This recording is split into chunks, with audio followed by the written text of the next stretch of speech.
જનતક ગુજરાત અરવલ્લી। નમસ્કાર, જનતક ચેનલમાં આપનું સ્વાગત છે અને હું છું જનતક ચેનલથી અને આપ જોઈ રહ્યા છો જનતક ચેનલ। અરવલ્લી જિલ્લાના માલપુર તાલુકાના સાલમ બાપુના પહાડિયા ગામમાં દીપડો દેખાતા સ્થાનિકોમાં ભયનો માહોલ છવાઈ ગયો હતો। દીપડો દેખાયાની જાણ થતાં જ ગ્રામજનોએ તાત્કાલિક વન વિભાગને જાણ કરી હતી।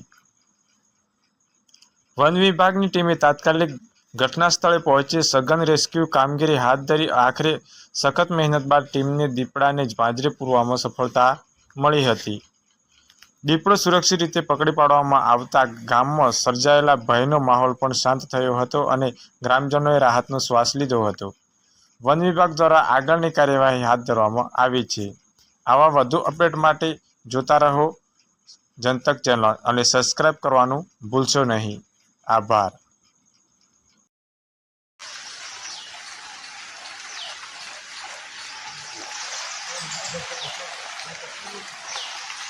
Vale,